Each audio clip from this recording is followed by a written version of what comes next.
Hey guys, today we're going to be talking about some rather important news that has been released, and that is the Eververse trading company. October 13th will see the return of Tess to the tower. She will be selling emotes, 18 new ones to be exact, which must be bought with silver.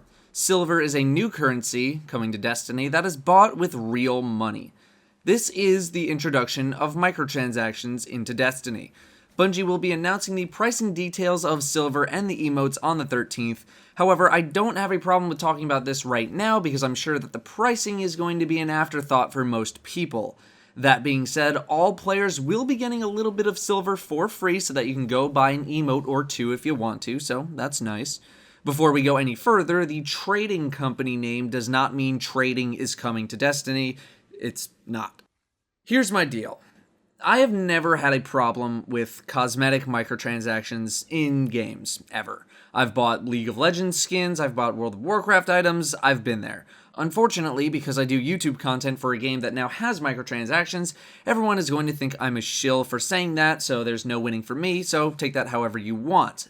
But I've never had a problem with cosmetic microtransactions. If you want to spend a couple of bucks on a shader or an emblem or an emote, that's fine with me, I don't care. They have absolutely zero impact on gameplay, on my experience, on your experience. There's also the if you don't want to buy them, you don't have to buy them argument, which many people love to say.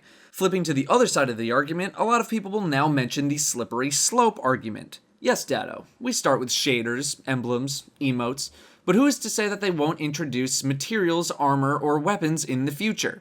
Well, the truth is, we don't know. We don't know that this won't lead to a slippery slope of selling guns, armor, and materials because it hasn't happened yet, and I'm not saying that it will. Could it happen? Sure. But look what happened to Diablo 3's real money auction house. Nearly universally disliked, completely undermined the core gameplay of Diablo itself, where the entire point is finding loot. I think Bungie, although this is probably both Bungie and Activision, are smart enough to realize that selling guns or armor or materials is a bad idea, and if that ever does happen, you, the community, will have my full rage. I promise you that. While there always is the potential, I don't see it happening, or at least I hope it does not happen. If we see legendary guns for sale, if we see legendary marks for sale, I'm gonna be mad. If we see something like 100 motes of light for $5, I'm gonna be mad. I don't want to see power sold, I don't want to see shortcuts to power sold, nothing. I don't want to see weapon parts, ammo synths, nothing. I've never been comfortable with the concept of guns being sold in DLC or in a game for something like Call of Duty either. It just feels like a lose-lose every time. If the weapon sucks, then people just complain that they paid real money for an item that isn't very good. If the weapon is really good, then people complain that they need to go buy that weapon in order to compete with other players who also have that weapon. Imagine if Thorn in Year 1 was sold for $10. Imagine if Super Good Advice in Year 1 was sold for $10. There would be no winning.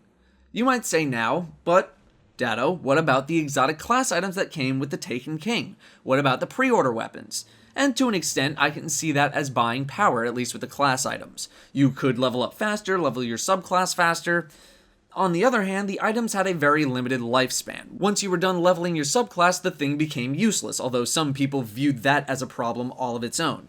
I think that is the closest thing to a power item that we could possibly get that I would be all right with. Getting to max level, while important, is not as important as getting the best gear and weaponry in the game, not to mention that they gave everyone a free level 25 character if you wanted it.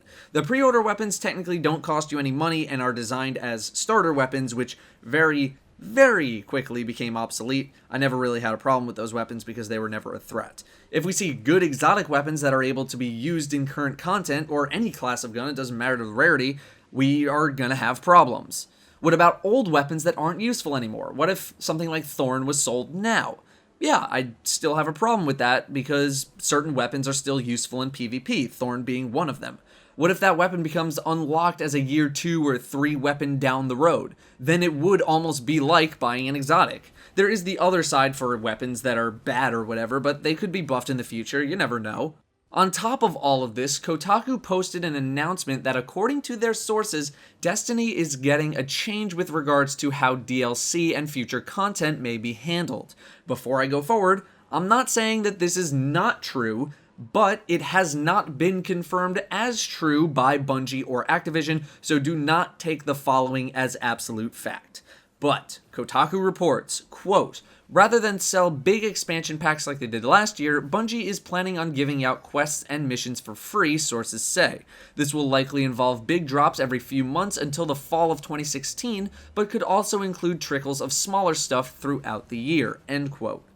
This sounds very similar to what a lot of MMOs are doing nowadays. Many games are going the free-to-play or pay-once-to-play model featuring cosmetic microtransactions, although plenty of games do sell power. They use the cosmetic micro-funding to fuel the future of development. Terra is a good example. Terra is an MMO that went free-to-play, saw a huge boom in players, added a lot of cosmetic microtransactions, and now is doing very well, at least compared to when they were a subscription service when I played, although their Steam charts page might say something a little different, but I would not judge the game based on that. Obviously, the other side of that is Terra is a free game and Destiny is not, although with Terra, and similarly like WildStar has recently done, buying the game or getting a subscription tends to unlock more of the game in terms of being able to do more things more often, access more of the game's potential, etc. So they are somewhat related. The free-to-play version of a game is rarely the full and complete experience if they have an additional subscription service or a boxed version of the game to buy. Do I think this explicitly means, hey, we're getting the equivalent of Dark Below and House of Wolves for free? Not necessarily. Do I think this means Destiny is going free to play? Absolutely not. But until we get more information on how something like that will work, if true, I don't really feel comfortable commenting any further because we just don't know enough yet. Even beyond all of this, I mean, look at the Bungie store. They sold $30 Ghost plushies in the store. Those sold out in hours. They sold a 4-pack of stress balls shaped like engrams for $20. Sold out in hours. Tricorn cast metal keychain, sold out. Goddamn socks, a 3-pack of socks for $30, sold out. Now I get that there's a difference between something tangible, something you can physically hold, and something that you can't, like a digital item, a shader, an emote. But to say that no one wants items like these, I think is ridiculous, because the market is there. People want to support the game. There will always be a market of people who want to support the game and buy stuff. And as long as Bungie does not cross the line of cosmetic items, I think we'll be fine. There's always going to be that group of people who hate microtransactions in any way, shape, or form. That's fine. I'm not going to tell you what you should and should not accept. But what I will tell you is that if Bungie does cross that line, you have my rage. Anyway, that is what I have for you guys on the Eververse trading company and microtransactions. Thank you all very much for watching, and I'll see you next time.